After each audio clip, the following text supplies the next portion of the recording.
Sorry for the delay. We are the Holyoke Commission on Disability. It is time to call our meeting to order for June 27th, 2025. I'm Lynn Curran, Chair. First, let's do roll call for our members and any attendees, no public. So I'll go ahead and call Sarah Wiedemann. Yes, I'm present. Leanna Pasaz. She wrote here. I don't know if her volume works, but she wrote here. Okay. Leanna is also present virtually. Jessica Lebron Martinez. Present. Betty Larrabee. Present. And our esteemed ADA officer, Kelly Curran. Present. All right. Good to see everybody, particularly Leanna. All right. First in order is approval of minutes from our May meeting. So, can I have a motion to approve? I have two Or questions? All right. and a question. Okay. There's two items here that are typos, I think. One is, as I've discussed before, we're not dealing with budgets in fiscal year 25. They are from 2026. So under the first page budget request, that's a typo to be corrected. I agree.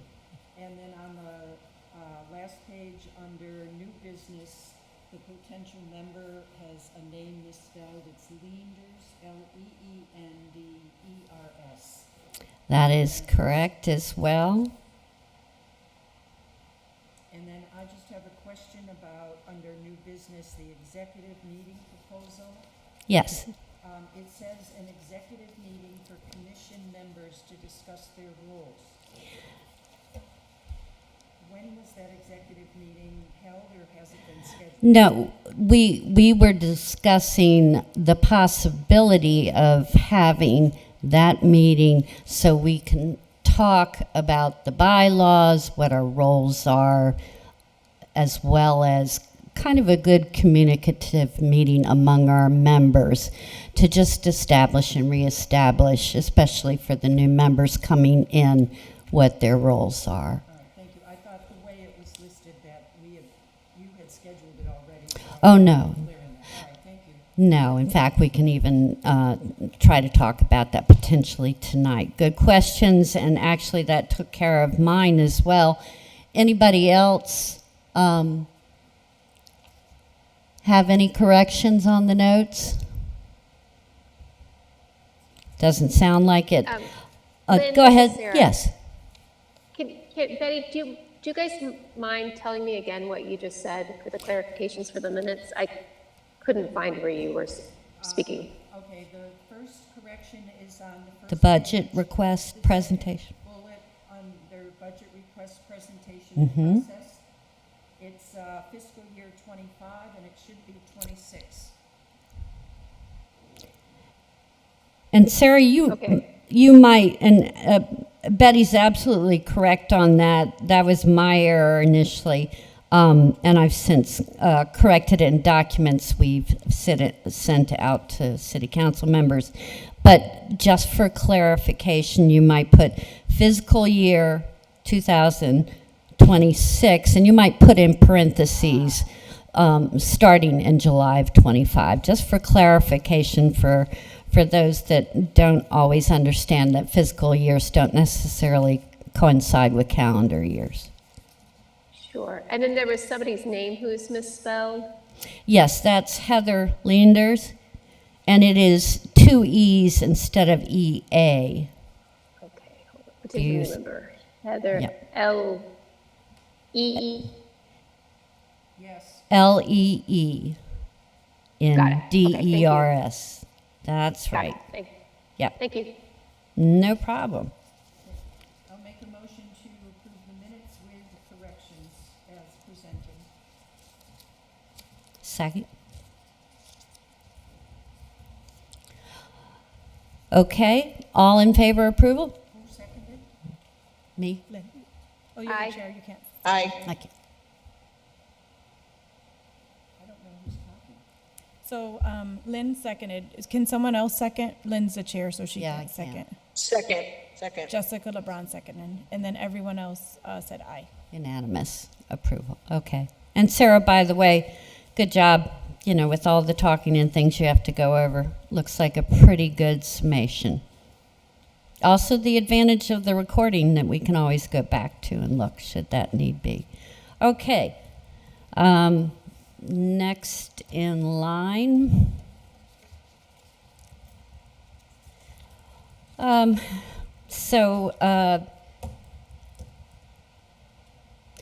Old business. Hold on just a second, please. I'm still a bit discombobulated. Just had my new agenda out.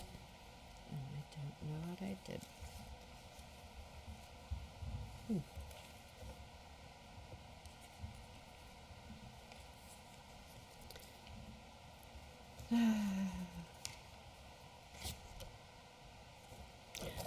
I'm sorry, I've managed to leave my new agenda printed in the printer. Does anybody else have the list? We go to old business next. Looks like, Betty, you've got it from Sarah? Yeah. Mm-hmm. So, thanks. Bear with me. I am pretty much under the weather, more than literal. On time. Yeah. Online. You should have joined online. I'm sorry? You should have joined online. I thought about it, but I try to come when I can because there will be times in the winter when you can't do the face-to-face. And I knew Jessica was sick, who would normally substitute for me. But bear with us. It is what each of our members deals with, or many of them. Okay, so our first update is the ordinance on the handicap sign removal with the ordinance committee chair. That meeting did happen at the end of May. I did attend that long night, and I sent out to you all, each of the members, the final order written up through legal and otherwise that was passed,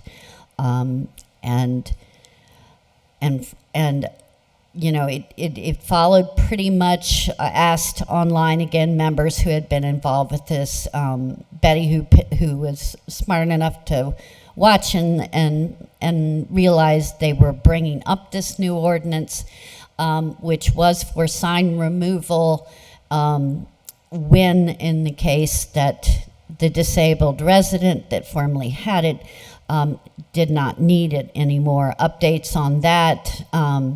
Brenna will be taking over a lot of that documentation through that office in terms of actually doing the labor, keeping us abreast of what's going on as well. But everybody seemed to be satisfied, and that order passed. In terms of anything else old, the other thing which I will send out notices both on our website or our Facebook page to the public as well as to members from old business is the trails bill, a state bill for more accessible trails. They're having kind of a celebratory walk that they have for accessible trails every year. That will be coming up in July, and I will be putting out a notice for not only any of our members who want to attend, but also any of our disabled residents. It's usually on a good weather day, a lot of fun and a good time, and a lot of opportunity to meet people in your similar situations who love to be outdoors. Other than that, if I think that's about it for old businesses. The only other thing I would say would be the applications for signs. So the first one, if you remember from our last meeting, Carrie Padua, for her son Elijah Santos on 330 Jarvis Avenue, was asking for a handicap sign. I did do a site visit, which we discussed last time, and she definitely has a need. The parking lots are fairly far away from where her apartment is, and she has to actually carry her 15-year-old disabled son, Elijah. So I have talked, both Kelly and I contacted at that time the DPW official John Moken as to try to find out if we can get a sign there, because it says no parking along there. Parking is not allowed there. And he suggested that there could be an order written to correct that, and that would be the job of her representing city councilor for that ward, which would be Juan Burgos. And I have emailed him and then had a discussion with him recently about that. And he thinks there may be, but we're not sure of it yet. He's going to do some investigation. He thinks there might actually be an order related to Loomis, which is close by those apartments on Jarvis Avenue. But again, from the advice we were getting from DPW, their feeling was they couldn't understand. It's a large swath of that street that you're not allowed to park on, why something couldn't be worked out. So the next step is Juan Anderson Burgos suggested that we recommend she does indeed need a sign, and then he will take it from there and get back to us, the commission, as he does his investigation. Any questions on that? Yeah, wasn't that one of the ones that was passed last month that the committee already recommended? Yeah, and we have done that, but we did it on the contention too, that we would find out why they didn't allow for parking. But we've done our job as far as we can do at this point. Okay. And I think that's where we are now, and Juan has agreed to let us know. Thank you. I think I have received no other applications or variances from Jeffrey Anderson Burgos, by the way. So that should take care of that for the moment. So on to new business.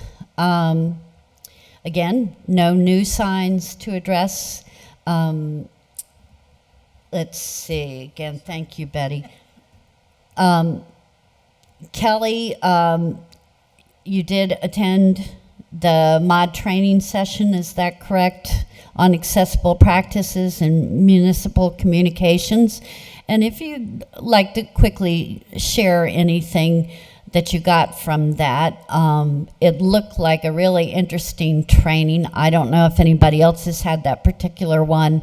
I could not do that one, but I plan on attending the fall, and I will certainly circulate, as Kelly is good about updating what those opportunities are. But it definitely, I'll let Kelly tell us about it, but it is a good reminder that those of us who are disabled, it's a pretty broad term for a lot of specific disabilities, chronic illnesses, levels of those things. And I think it would do us all good to be reminded of that in ways we can serve all parts of our disabled community. So, Kelly? Yeah, I'm just looking it up. And there is a recording, so I can share it with you all, and you could watch at your leisure. I went to 2 different trainings. I think I want to flag real quick the MMC one that I did yesterday, actually, that talked about sign language. It talked about I thought it was really interesting because even though I've done mod trainings, this one flagged that people that English is a second language to might interpret things differently. Like, I forget how they were saying it, but I never even thought about it because I thought like sign language is sign language, right? So it just talked about the different things we should explore in our community when trying to provide access to people who may need sign interpreters, or they may read lips and not, know sign language because of becoming hard of hearing later in life and things along that line. So that I found that really interesting. But again, I can share the recording with you all so you could watch it at your leisure. I know not everyone has tons of time, but sometimes on downtime they could watch it. Trying to think of what else. I think it's been 2 weeks since the mod training, so I'm trying to go back. Yeah, it seems like, and interrupt me if you find anything else, but yeah, increasingly from the people that I come in contact with and some of the other disability heads in cities around, that, increasingly it changes. There are assistive devices, there's all sorts of things we know, and I think it's really relevant to our commission in this day and age, now that we can do virtual, for instance. It also comes even into our budget requests, because if we can have a full account with some of these apps like Zoom, for instance, they offer everything from closed caption to all sorts of other automatic assistance when we do these kind of meetings, so that we can reach a broader group of people. And I think that will be wonderful. And it's also good, again, disabled for 40 years, mostly within mobility, some dexterity issues myself in terms of communication. That's only a small portion of the sorts of things that, and as you said, what I keep hearing too, that hearing impaired people have all different levels of it.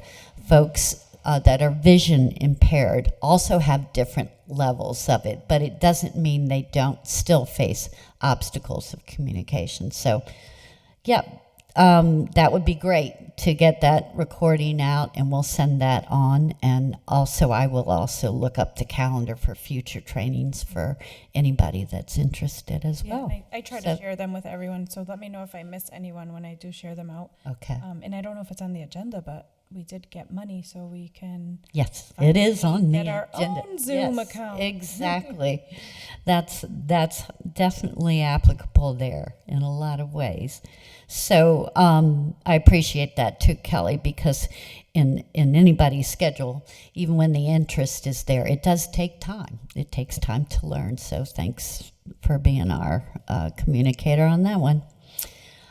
Yes. Lynn, Yes. this is Sarah. Liana had written a question about whether the city employed anyone who uses American Sign Language. I don't know the answer to that. The last I asked, nobody seemed to think there was that case. I have heard some folks tell us translate. I agree, Baxter. That's no good. I heard you. And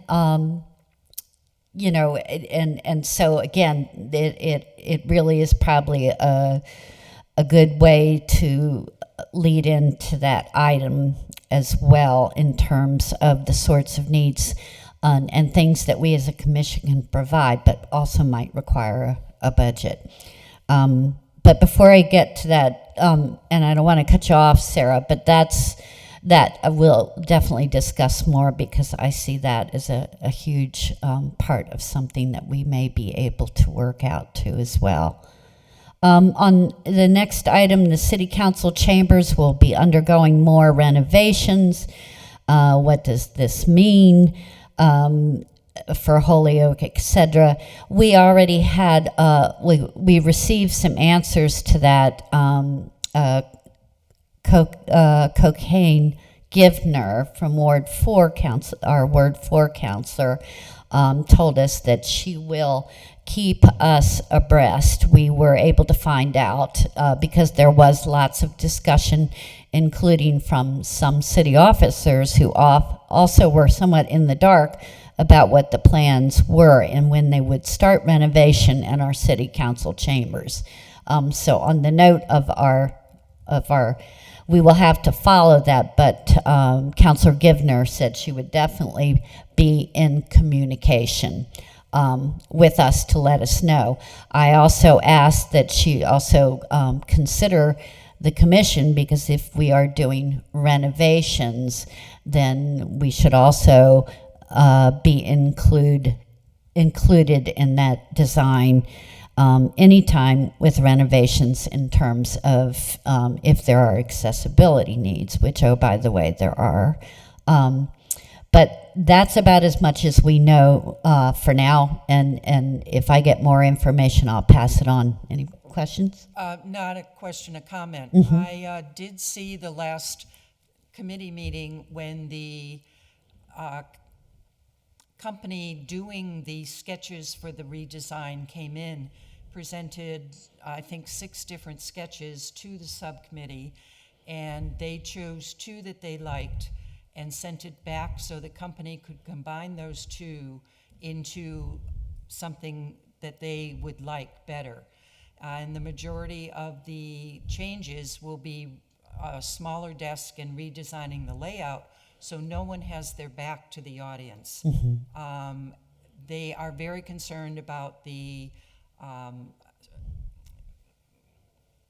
railings that are here and Mm-hmm. what's going to happen with the woodwork and things like that. So, yes, eventually the chamber will be renovated, but it's nothing that's going to happen in the next months for sure. Yeah, And the budget is then the issue next time to deal with.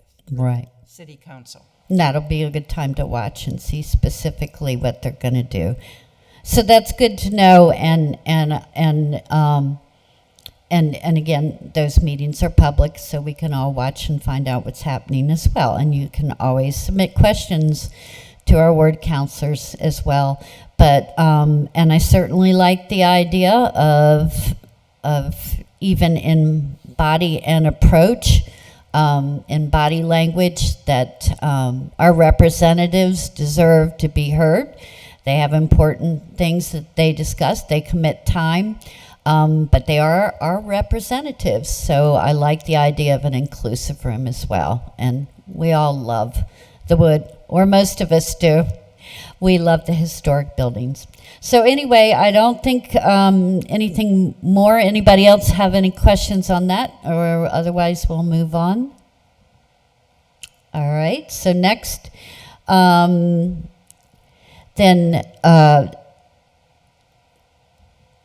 Disability Rights Month is actually starting in July, which is kind of hard to believe. I guess that's next week. We have an invitation, which I will, to an event that the Northampton Council, the Northampton Commission on Disability is putting on a film festival in honor of it, I know a number of the films that are really wonderful and very educational and helpful at the same time. I believe it goes over a series of different days, but I will send that information to each of our commission members, but I will also send it to Sarah, so if she can, that can be also posted on our Facebook page.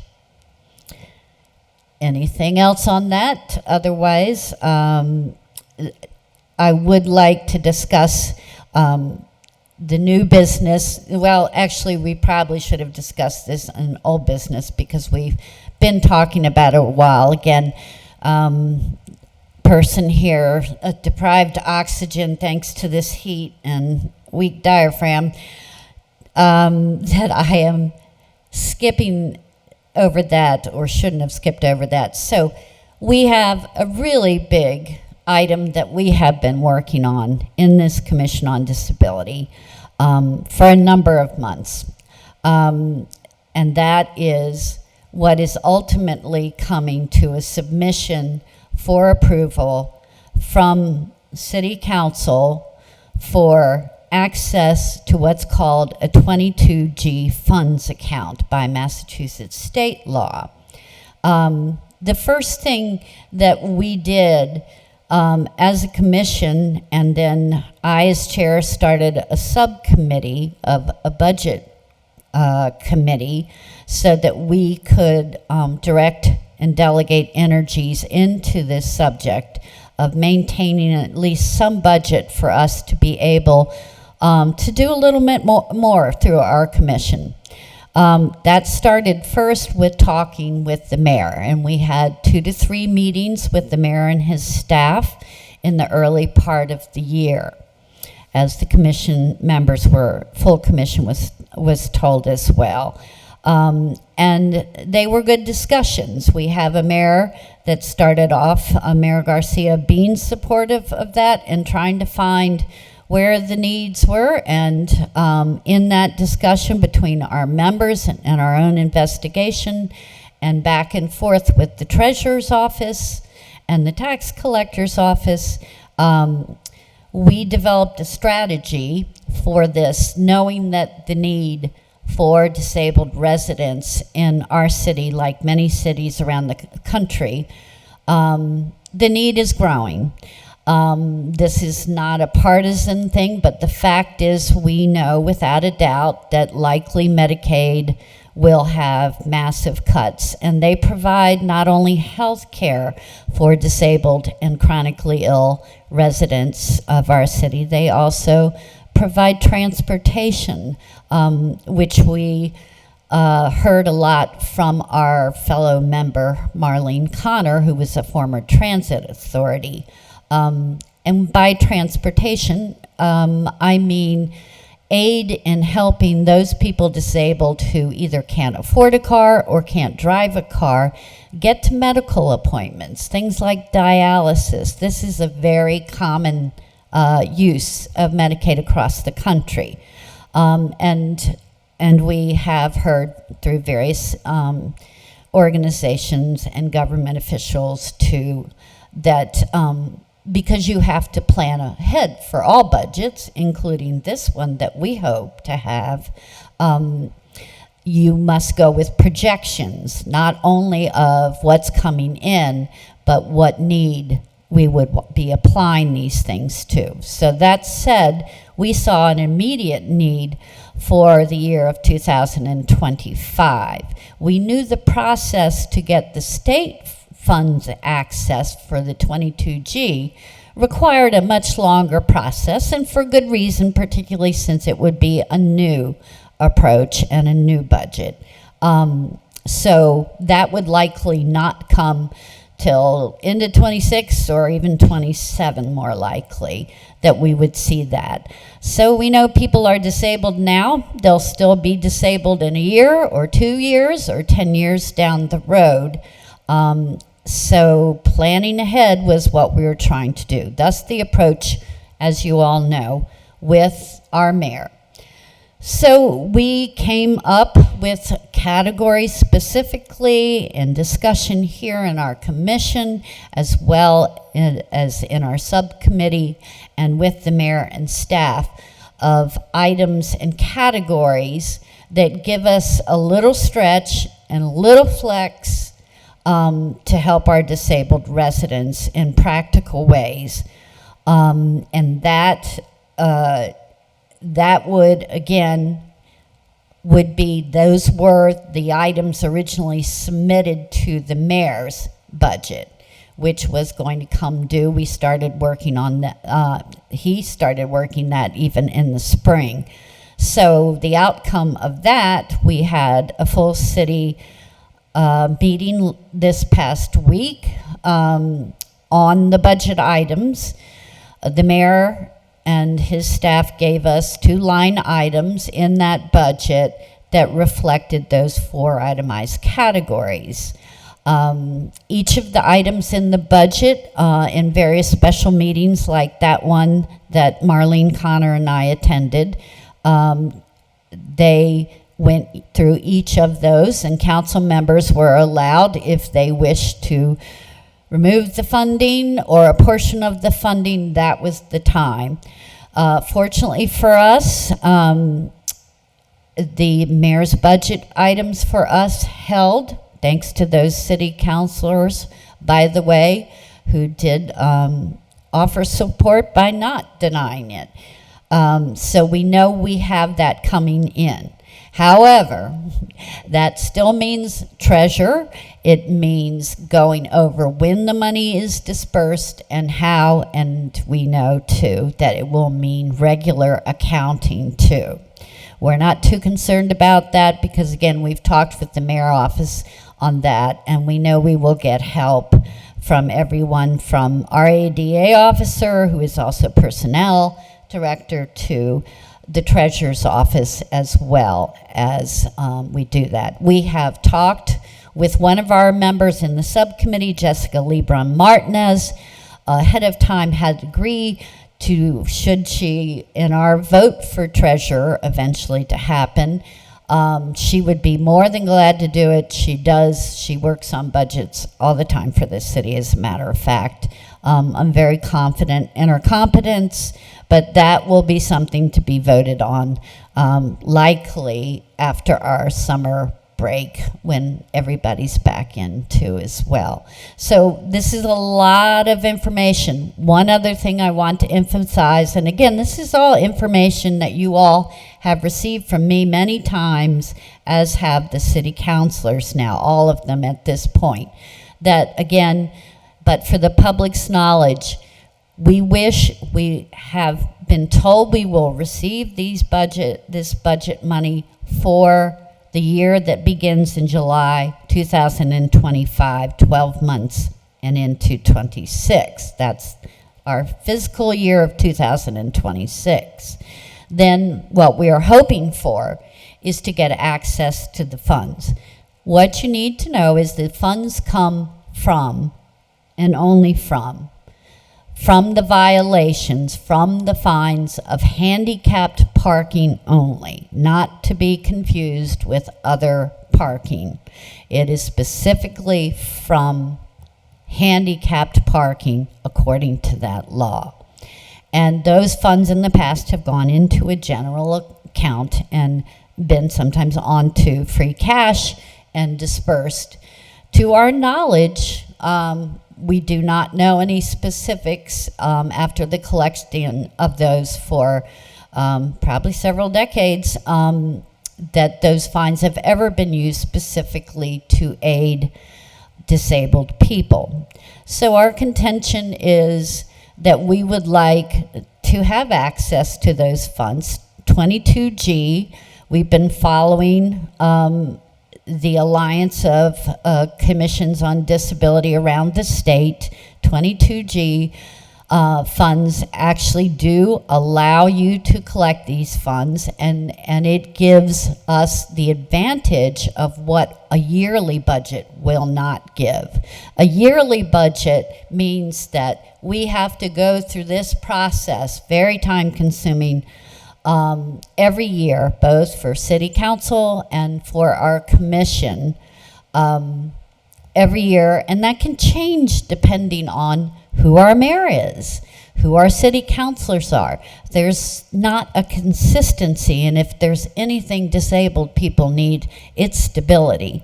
So there's that advantage, because it would be what's called a revolving account, only if we go in the 22G. In that revolving account, we have the autonomy as a commission, and hopefully with the help of our disabled residents, we have the ability to dictate where that money comes from and how it can be used. However, they still have to comply, each of those things. And as I've said, we've been working on those categories with the state in numerous conversations to make sure that they abide by the law, and we will still be required to account to the city council, to our city in general, for how we've spent the money. So that process remains the same and steady, but we will not have to go through this elongated process, not knowing each time. So we see big advantages to it. So it is in process. It is currently in order with, submitted to the Finance Committee. We've had 2 meetings so far with them. After the last committee meeting, which, by the way, I would strongly urge anybody who's interested in this subject to take a look at the recordings of both those meetings, particularly the one that we just had last Tuesday. The final outcome is it was tabled. We're going to try to get a little more firm legal language. The order actually wasn't what we originally submitted. It was someone else had written up, and so it needed to be more precise, but they're going to contact our city solicitor and consult on that, take care of that fairly soon. And then it's going to give us a little time to talk about how we might possibly give a portion of that to the enforcers.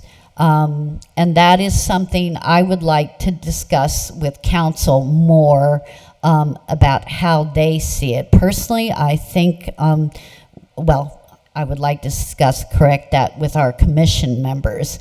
I can see the benefit of giving a portion of this to enforcement. Right now, what we know is the enforcement comes, and this is from the city themselves. You can also look at the ticket information, which I've also sent copies to each of our members and also to each of the city council members of the specifics of those tickets. They even have the 850 tickets written in the last 5 years with the ticket giver's name. So you can see that it is both our city police officers, thankfully, and as well as 2 ticket givers.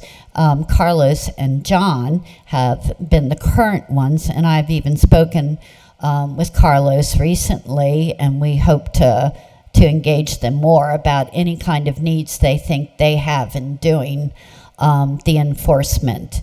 We do feel like there is a budget created for these folks. For the DPW pays for the 2 ticket givers, that's Carlos and John. And then, of course, the city pays through the police department for their officers. And I do believe they're doing their job. That's what they get paid for. This is what part of it is. But I also understand how some city councilors also want to make sure that it is not taking time away from anything else that they're doing that's important or the rest of it. It doesn't hurt to have a dialogue, I believe, with those folks, because no law is very powerful without enforcement, and we were grateful for that enforcement. It'd be really nice if we didn't have to enforce it all and people would adhere to the law, but they don't. So that's kind of what I'm putting forth in front of the members now. We don't need to vote on this tonight, but it's probably worth thinking about, if not having the beginnings of a discussion, at least to do that when we come back. And I, in a moment, will stop talking and give you all a chance to comment on all this,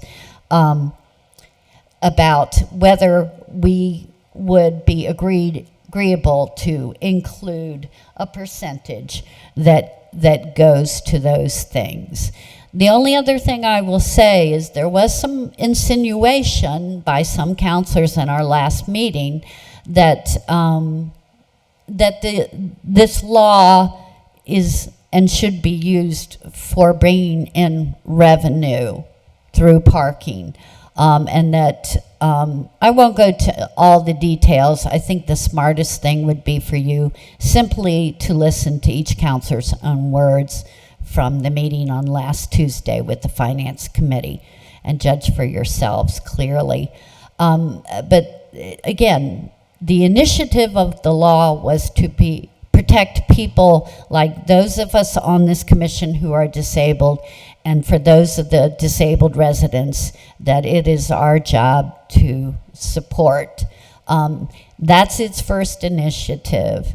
I don't mind considering some of the cost if it's that big of an issue, but my knowledge in talking to the ticket givers and my own experience being a disabled driver and parker is that the signs are well marked.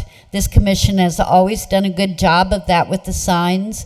The laws are made by the state. Those are all done. They've been out there for many, many years. It isn't like you even have to read a meter. It's not all that time consuming, and because they have to go out and collect parking fines on other parking violations anyway, we are hoping to get more information specifically about what they're paid and how much time they actually do invest in pursuing handicap parking violations. But that's the biggest thing that I could bring up in support of possibly considering that. So that's kind of it in a nutshell. All of you, again, we have been doing this process for a long, long time, especially those on the budget committee. We really have been having dialogue with virtually everybody. We have done our homework to the best of our ability to access information. And if anybody has some questions or input, I'd love to hear it from the commission, please.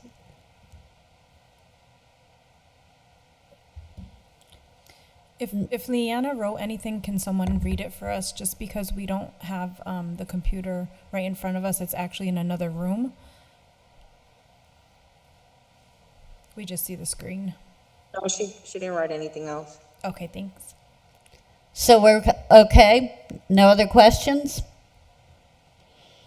So again, I think that we will have time on this very important subject to discuss more and online and reinforce the information out to the public who may have an interest in this really important budget, and with city councilors themselves. They're pretty tired too. They're ready for a summer break. So I think the time will give us for our own month off. But I would say I would like to add this on to our next agenda to actually vote on, and by then we should have enough information also to think about the position of treasurer, if everybody is in agreement in doing that later then. What is it that you're talking about voting on? Treasurer, I understand that. Yeah. We've already voted to go into 22G. Yes, we have, but in terms of the additional aspect, we are adding on, or again, if our discussion is enough tonight, or we can vote on it, but we don't know enough specifics. So really, to answer your question, Betty, whether the only outstanding bit of information is, would the commission consider if we have to think about it now, not just after, if we were fortunate enough to get approval for access to these funds. We have to think about now, are we willing to compromise and give a portion of the funds that we receive with the 22G to enforcement of this particular law? Watching the Finance Committee, I had the impression that Attorney Bissonnette would be researching this and coming back with information as to it, which included that kind of information. I think they were It's going to not draft up to legal us language to make also. that decision. It was up to Finance Committee. No, I understand that, but it is also up to state, and that's why Jeffrey Dugan from the state testified that we do have that ability. It's also in the information from the other cities that are using 22G. that they do that as well. And it was in answer to Councillor Jordain's question, particularly, can it be used in that way? Because that was one of the concerns he had in terms of the difference of doing it just every year as opposed to having this revolving account. So again, there is a position for us when we are asking him that. But yeah, as I said, and also said that our solicitor will be looking at that. They will probably get that information fairly quickly, but I believe Councillor Jordan had 5 different components of things he wanted him to look at specifically for that, which is the other reason why it's good timing. With summer, they can still be doing that stuff. We can come back in after the summer break, and there will be another finance committee meeting that will address that as well. But I just want to make sure that in our own timing, we're prepared. Should they get that legal information, that's confirmed that yes, we can do that. And then we go at that point and say, we would like to make that part of our request for approval, that this is how we see spending these funds. So that next time when they ask us that question, we don't have to wait another month beyond that till the commission meets. So that's kind of my long-winded but accurate way of saying we should be thinking about that at the very least and ready possibly to talk about it when we come back at the end of August. So anybody else on that? I do think we should be excited, and we certainly should be glad about the mayor and the council's support to give us opportunities on that.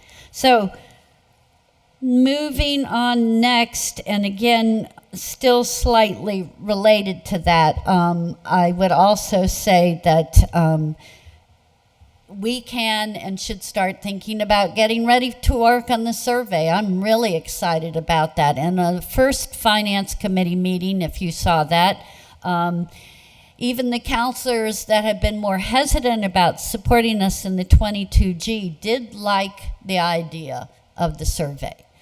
Data tells us something, facts tells us something, and we'll have a real opportunity, and I hope we can start doing that in the summer. One of our members, Marlene, I think Jessica has, we have talked about going into some of these community organizations, taking advantage of outdoor summer months and getting to know folks, gaining trust, letting them know we're here so that we can write a really effective survey, which really needs to be done. Again, 15.7% of the population of Holyoke, according to the most recent census, 15.7% is disabled, and that does not even include people over 65. So you can imagine how many of us there really are. So it's a good thing.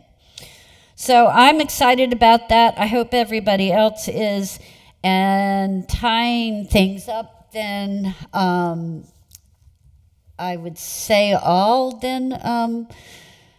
I can't think we have no more applications, I said. So does anybody else have anything to add to tonight's meeting? I think that's pretty much. No. And Jessica says she's good. Oh, no, I just said. Oh, you do? That about sums it up. You covered everything. Okay. Anybody else? That sounds good. Leanne, I wish we could hear you. I truly do. I hope the fact that you're present here virtually is a good sign. And thanks to all members for hanging in there, and go home and stay cool. Motion to adjourn, anyone? Second. I don't All think I right. technically can make motions, can I? Yes, you can. Oh, okay. Remember. All right. Absolutely. Awesome. Good night, everyone. Good night. Good night.